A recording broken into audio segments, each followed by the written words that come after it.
2 years ago, I remember talking to a teenage boy about Aung San Suu Kyi at a camp for displaced Rohingya families in Rakhine State, Myanmar. In reality, it functioned more like an internment camp.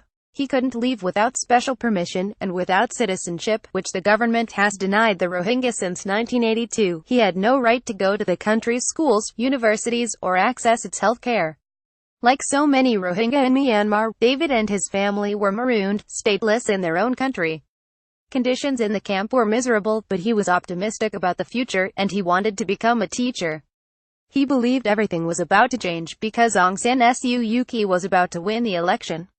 Many in Myanmar have immense faith in the Nobel Peace Prize laureate. If Aung San Suu Kyi gets the vote, we will get freedom here, he told me confidently. I trust Aung San Suu Kyi. Aung San Suu Kyi will help us. His words have always stuck with me. I put them to Aung San Suu Kyi the following week in Yangon, asking her whether she would assure this boy that she would help him, and take the opportunity to condemn what some were already calling genocide in the northwest of her country. Video full special report Rohingya refugee crises. It is not a question of trying to exaggerate small problems into big ones, and big ones to the extent where they are totally unmanageable, she replied, declining to use the term Rohingya. I'm not saying that this is a small problem. I would promise everybody who is living in this country proper protection, in accordance with law, and in accordance with the norms of human rights.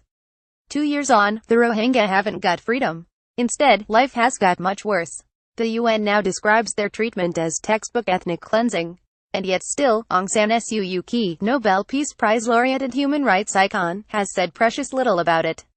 Video starvation and death on the beaches. Instead, her government, and state media, have blamed terrorists and fake news for spreading misinformation, and accused Rohingya of burning their own houses down.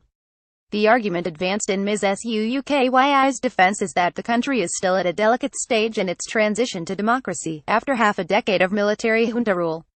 The military retains a quarter of seats in parliament, and its officers head the powerful defense and interior ministries. Having come so far, it would be a shame if Aung San Suu Kyi's courage and her words were to desert her now. Katie Stollard were the lady, as she is known to many in Myanmar, to take too strong a stand. So this theory goes, she would be overthrown, and the generals would resume control. She is appalled by what she has seen. She does care deeply about this, one of her advisors told The Guardian newspaper last month. I know that does not always come across, but she really does. He said she was focused on fixing the problem, rather than identifying it. Video when's genocide not genocide, but publicly identifying the problem would make a difference.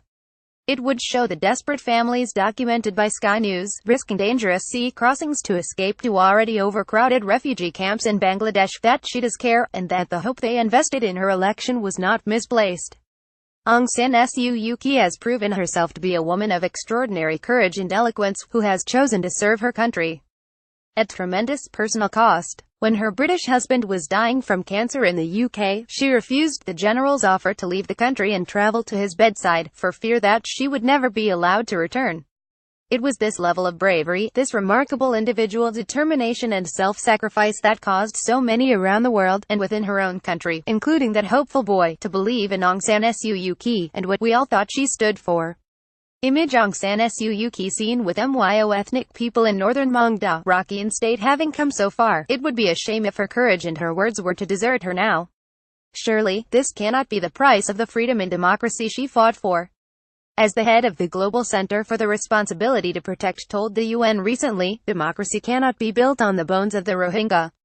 It is absolutely true that Ms. Suu Kyi does not have power over the military, but she does have the power to speak out, the same power she exercised from behind those high walls during her own imprisonment. Please use your liberty to promote ours, she asked others at the time. Aung San Suu Kyi now has her liberty. The test of her legacy will be what she chooses to do with it. Sky Views is a series of comment pieces by Sky News editors and correspondents, published every morning. Previously on Sky Views, Faisal Islam scrutiny is not treachery.